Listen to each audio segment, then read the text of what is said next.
Bonjour, je vais vous parler aujourd'hui des enfants de la Bible. Qu'est-ce que c'est? Nous avons grandi avec cette culture biblique. Beaucoup ont usé et abusé de ces livres. La Bible réunit, la Bible sépare ou divise. Est-ce que nous connaissons exactement de quoi il s'agit? Est-ce que nous connaissons au moins de quoi il s'agit? C'est quoi la Bible?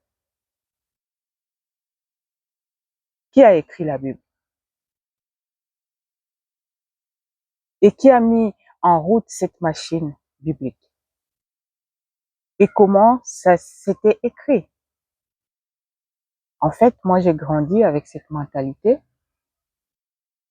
de la Bible en disant que, en fait, je crois que c'est une manière de tout croyant fanatique grandit avec la Bible.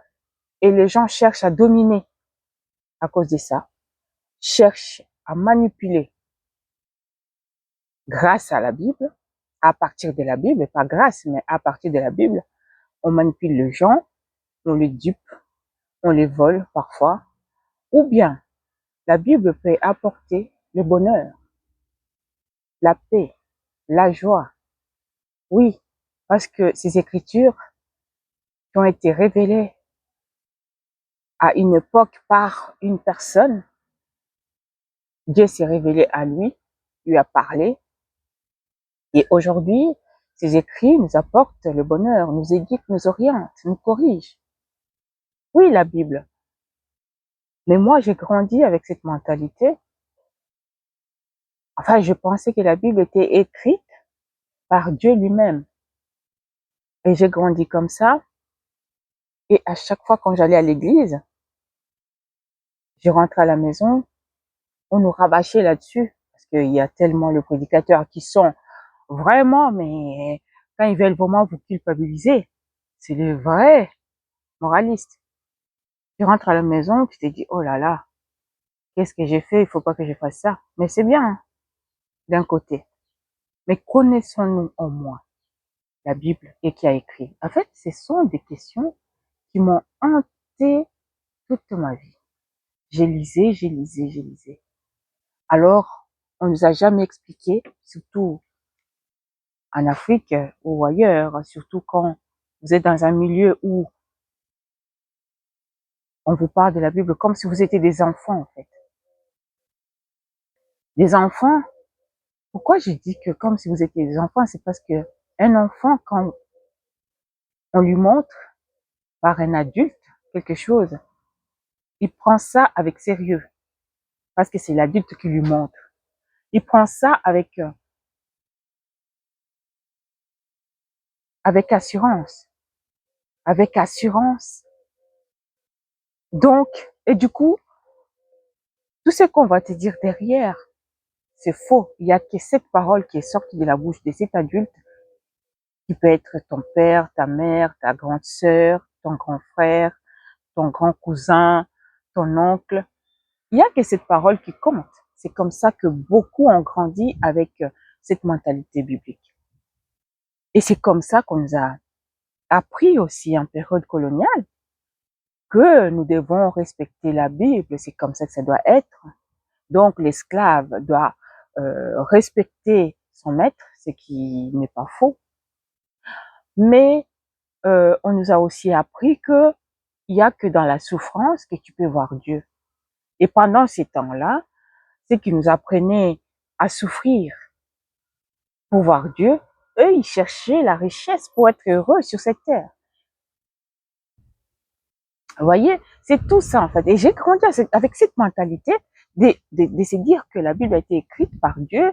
Si cette écriture vient de Dieu, c'est que ça doit être correct. Il n'y a pas de retouche. Ça n'a pas été modifié par l'homme. Donc, c'est comme ça. Et j'ai grandi avec cette mentalité-là. Alors, un jour, je commence à lire. J'ai lu la Bible. J'ai commencé à lire depuis Genèse jusqu'à l'Apocalypse. Et surtout les 5 premiers livres, donc qui sont Genèse, Exode, Lévitique, Nombre, Deutéronome. Et là, alors les erreurs que j'ai découvertes, j'ai dit mais c'est pas possible. Dieu ne peut pas faire ces erreurs-là. Bon, les écrits prophétiques encore, ça va. Les écrits des prophètes, on peut trouver des choses, on peut dire, mais oui, ça c'est la révélation de quelqu'un. Quand on te parle en songe, tu peux parler exactement de ce qu'on t'a dit, mais parfois tu peux rajouter ce qui est normal. Mais les écrits qu'on parle, les écrits, les 5 Bibles de Moïse, et ceux-là, c'était les écrits qui, pour moi, en tout cas, descendaient du ciel, donc il n'y a pas d'erreur. Mais je me suis rendu compte qu'il y avait pas mal d'erreurs dans ces écrits-là. Alors, j'ai commencé à me poser des questions. J'ai dit, mais non, Dieu ne peut pas faire ces erreurs-là. Non, c'est pas possible. Dieu n'est pas capable de faire. En fait, c'est-à-dire que Dieu ne peut pas faire ces genres d'erreurs. J'ai posé les questions. J'avais des questions existentielles. J'ai posé des questions autour de moi. Alors, comment ça se fait qu'il y a ça, il y a ça? Jusqu'à ce que je tombe sur quelqu'un qui m'a répondu. Alors, je me disais, cette manière naïve et ignorante de croire. Et aujourd'hui, il y a beaucoup de gens qui sont dans cette erreur-là. Cela n'empêche qu'il faut croire à l'être, celui qui a créé le ciel et la terre.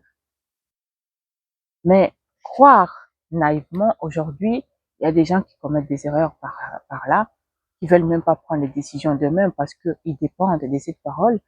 Alors, il suffit de créer une relation avec son Dieu, une relation unique, une relation personnelle avec le Créateur.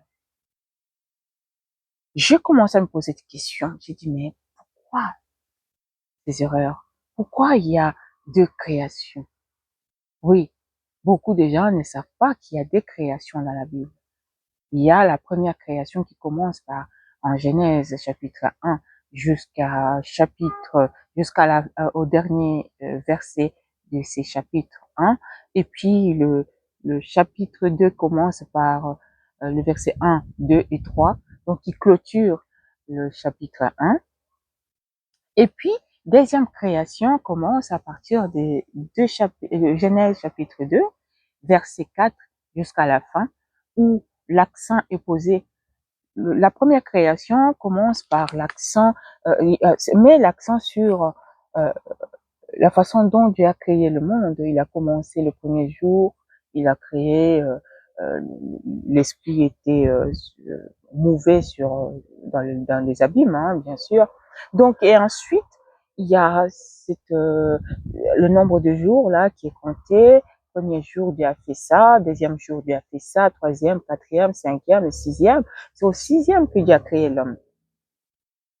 Et puis, ensuite, il se repose au septième jour. Donc, ça montre que le chapitre est clos et que tout a été donné au premier chapitre. Non, mais à partir du deuxième chapitre, on se rend compte que le narrateur commence à raconter, à insister sur Adam et Ève. Et c'est là où commence la deuxième, la deuxième création. Et là, vous vous rendez compte que pourquoi il y a et qu'est-ce qui n'a pas été au premier et pourquoi il y a ces deuxièmes qui recommencent en donnant les détails, des choses comme ça. Mais quand on fait pas attention à tous ces détails, on a l'impression que c'est le même écrit, donc du début jusqu'à la fin, il n'y a pas eu d'interruption, tout a été écrit peut-être le même jour et voilà, ainsi de suite. Mais non. Et quand on se rend compte qu'il y a deuxième création, et c'est là que tu te poses la question, mais comment ça se fait, pourquoi les écrits sont différents? Surtout, on se rend compte c'est différent lorsque on traduit soi-même d'hébreu en français ou d'autres langues maternelles. Et c'est là on se rend compte que les écrits ne sont pas pareils. Et là, je commence à me poser la question, j'ai dit, mais pourquoi il y a ces écrits, il y a la différence d'écriture, pourquoi il y a la tonalité n'est pas la même, pourquoi il y a ça, il y a ça, il y a ça. Je me suis posé la question. Alors, c'est des questions que beaucoup de gens doivent se poser. Pourquoi? Parce que quand on nous apporte un livre qui est censé être un livre saint, on accepte sans poser de questions. et puis on devient fanatique, parce qu'aujourd'hui, il y a des endroits où Bible c'est, quand on dit Bible, c'est la Bible dit, lorsque la Bible dit, c'est ce que la Bible dit est correct, sans tâche, sans correction. Non, les originaires de la révélation, qui sont les Juifs, ils ont ce qu'on appelle les talmudistes, et ces gens sont capables de traduire et d'interpréter avec les écrits anciens. Ils sont là, en fait, en train de discuter ensemble. Ils se réunissent, ils commencent à discuter en disant, ben, écoutez, ça nous a été révélé à travers Moïse, mais est-ce que ces écrits-là sont encore d'actualité aujourd'hui? Donc, les talmudistes sont là en train de traduire, et ensuite, ils mettent en correction, en fait, ce qui n'a pas été. C'est-à-dire, ça a été écrit par nos ancêtres, c'est vrai, mais est-ce que c'est encore adaptable aujourd'hui, les temps modernes? Ils font des interprétations comme ça, pour essayer de se dire, bon, nous n'allons pas rajouter ce qui a été écrit, parce qu'on dit, il faut jamais retrancher, il faut jamais rajouter, mais nous, on va prendre le même, essayer de traduire euh, aujourd'hui et voir ce qui va avec notre génération et notre époque. Donc, les talmudistes, si vous lisez leur traduction et interprétation, vous verrez que ils essaient de mettre à jour pour adapter, en fait, à la génération nouvelle les mêmes paroles qui ont été révélées à la montagne de Sinaï. Donc, nous voyons que ces erreurs, par exemple, les erreurs, non, mais il y a plusieurs récits. Il y a le premier récit qui sont les récits narratifs, donc qui sont les cinq premiers livres de Moïse, qui sont en fait qui sont des textes, les récits narratifs. Narratifs, c'est ceux qui ont été racontés, parce que selon les écrivains et les historiens, il n'y a vraiment pas de traces. Mais cela ne veut pas dire que ça n'a pas, ils n'ont pas existé. Il n'y a pas de traces d'Abraham, de Moïse, d'Isaac, de Jacob. Quelque part, dans les déserts, on a trouvé les traces exactes pour tracer, en fait, le cheminement de leur tradition. Mais par contre, on trouve à partir des écrits prophétiques, et ces écrits-là peuvent être corrects ou exacts, dans le sens où un prophète reste un prophète, il a des révélations qui ont été révélées, mais les écrits ne sont pas réellement tels qu'ils sont. Alors, ils ont été adaptés suivant l'époque, suivant la période, suivant les circonstances, et ces écrits ont été écrits.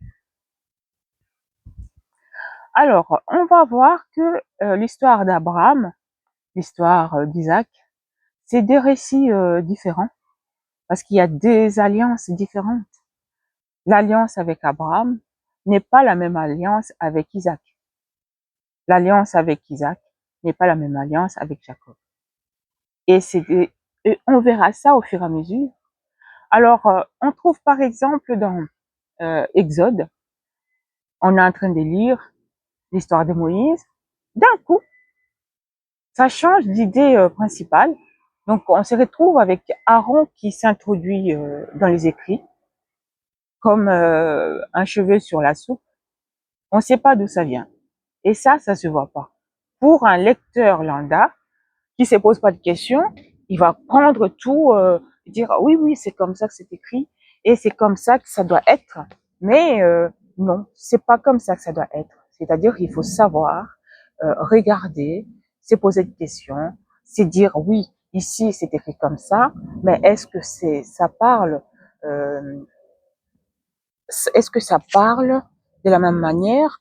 Pourquoi ça a été mis là? pourquoi ça a été fait comme ça, pourquoi ça a été fait comme ci, ainsi de suite. Donc, ne pas prendre tout comme si c'était réel, c'est comme ça que les gens ont vécu. C'est pour ça que j'ai commencé d'abord par parler de d'abord le premier thème que j'ai abordé en fait sur ma chaîne. J'ai commencé par parler des dîmes. J'ai expliqué un peu le détail pour ne pas trop blesser les gens, pour ne pas trop heurter les gens, dans le sens où euh, tous ces écrits ont été écrits époque par époque. Peut-être qu'il y en a des écrits qui ont séparé au moins 500 ans les deux autres, mais ils sont mis côte à côte. Et on a l'impression que les deux ont été écrits le jour au lendemain. Et pourtant, non, ça a été mis côte à côte, mais ça date, il y a au moins 5 siècles qui séparent les deux écrits. On va parler l'exemple d'écrit d'Isaïe. Isaïe 1 chapitre 1 jusqu'à 39, il diffère des Ésaïe 41 à 55 au moins de 5 siècles. Vous voyez? Donc, c'est-à-dire que les gens qui ont vécu à la période d'Ésaïe 1, ils n'avaient pas la même mentalité que ceux qui ont vécu à la période d'Ésaïe 2 ou Ésaïe 3. Vous voyez, c'est des questions qu'il faut se poser avant d'embrasser quelque chose et parfois aller à tuer quelqu'un qui dit quelque chose contraire de ce que toi tu crois. Vous voyez, c'est des choses comme ça. Aujourd'hui, je fais cette vidéo dehors parce que il fait chaud. Oui, il fait chaud, il fait au moins 40 degrés. Alors là, vous voyez, donc il faut toujours savoir se poser des questions. On a embrassé notre croyance, notre religion, mais nous ne devons pas euh, ne pas écouter celui qui est en face. C'est lui qui a ses opinions, qui donne son opinion contraire du tien. Donc, ces opinions-là ne doivent pas, tes opinions à toi ne doivent pas être quelque chose que tu imposes aux autres en disant que c'est toi qui as la science infuse. Voyez-vous? Donc, il faut savoir écouter celui qui est en face, le comprendre et te faire comprendre aussi. Il y a des gens qui pensent que eux, ils ont choisi la vraie religion et la vraie vérité. Et tant mieux. Si toi, tu as choisi ta vérité, accroche-toi à cette vérité-là. Mais ne l'impose pas à quelqu'un qui est en face de toi. Parce que toi, tu as tes raisons. Tu as tes expériences. Tu as quelque chose en toi qui te pousse à croire à cette vérité. Mais la personne qui est en face de toi n'a pas vécu la même expérience que toi. Il est difficile de l'imposer ta vérité personnelle et individuelle. Croire en Dieu, c'est une expérience individuelle. Croire en Dieu, c'est une expérience vécue, expérimentée personnellement. Alors, faire croire à l'autre, l'obliger d'adhérer à tes convictions, ça devient l'obsession. Ça devient l'obsession. Alors, nous continuerons avec cette partie de connaissance, enfin des enfants de Bible. Je vais vous expliquer un peu plus parce que ça sera un peu plus historique parce que moi-même j'ai vécu dans cette hésitation. Quand bien même j'ai ma religion, j'adhère à cette religion, je crois à qui je crois. Et en fait, c'est par expérience personnelle. Et puis voilà.